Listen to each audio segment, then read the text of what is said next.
You've got to try this creamy mango pudding that just melts in your mouth. Hi, and you're watching Plating It with Wendy, where I share with you recipes which impress with ease. If you enjoyed this video, don't forget to give it a like, share, and comment. And if you enjoy trying out recipes that turn out right every time, then go ahead, press that subscribe button. And while you're at it, if you hit the bell icon, you'll be the first to get notified every time I upload a new video. Now, let's get started. For this recipe, we're going to go in with 2 ripe mangoes, and we want the weight of the pulp to be around 425 grams. Just going to cut off the top, and now we're going to cut it down the sides.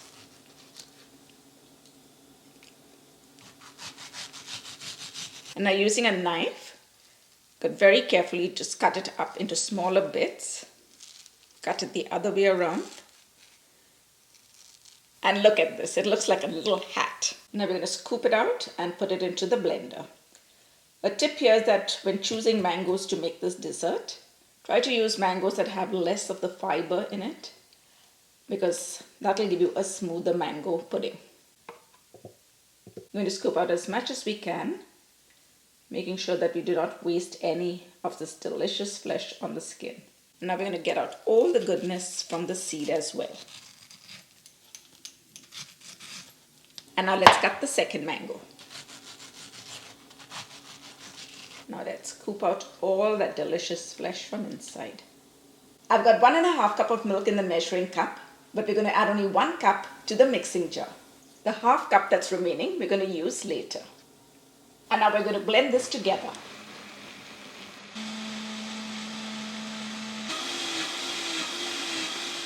To make sure we get a really smooth, creamy mango pudding, I like to pass it through a sieve. And this way, you're able to catch any of those fibers that may be there in the mango. To sweeten it up, we're going to add about half a cup of sugar, which is approximately 100 grams, but you can adjust this depending upon how sweet the mangoes are. And to bring out all the flavors, we're going to add 1/8 teaspoon of salt. Let's keep this aside and make a slurry with cornstarch and milk. I've got 1/3 cup of cornstarch in this bowl. And to that I'm going to add the half cup of milk that we had left behind. Now let's mix this up and make the slurry. This is going to help the mango pudding to set. Now let's go over to the stove and bring our pudding together. We're going to mix this together, and on a medium heat, we're going to stir it gently till it comes to a bubble. Once the mango mixture begins to bubble, it's time to add the slurry. Here's a tip, always mix the slurry just before adding it in. And we're going to stream it in slowly with one hand while whisking vigorously with the other.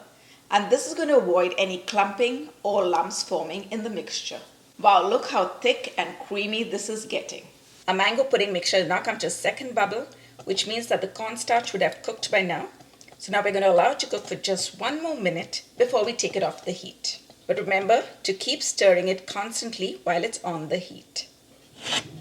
To balance the flavors, we're going to add the juice of half a lime. And I'm passing it through a sieve so we catch all those juice sacs or any seeds without letting them drop into our pudding. Now let's give this a quick mix, and we're going to allow it to cool before we put it into our mold. Now you could put this into one mold and mold it as one pudding, or you could make mini-sized puddings with it. I'm going in for one mold, so I'm just going to drizzle a little bit of oil into it, and this is going to help to demold it when we want to take it out. Now using a brush, I'm just going to brush on the oil into every nook and cranny of the mold. Always make sure to use an odorless oil when brushing it on. I'm going to pour in the mix into our mold. Then we're going to allow it to cool and come to room temperature before we cover it up and refrigerate it for at least 4 to 5 hours so that it gets a chance to set. We're going to give it a few taps so that if there are any air bubbles, they will come to the top. Now we're going to leave it on the countertop to come to room temperature before we cover it up with a plastic wrap and place it in the refrigerator for at least 4 to 5 hours for the pudding to set. The mango pudding has set. Now let's go ahead and unmold it. We're going to give it a little tap on all sides just to loosen it up. Now let's place a plate on top of it and flip it over. We're going to give it a few shakes so that it releases from the mold. And now we're just going to lift the mold up. Now let's decorate it with some mango slices. a little curl of lime rind and a little piece of the lime at the side. Oh my goodness!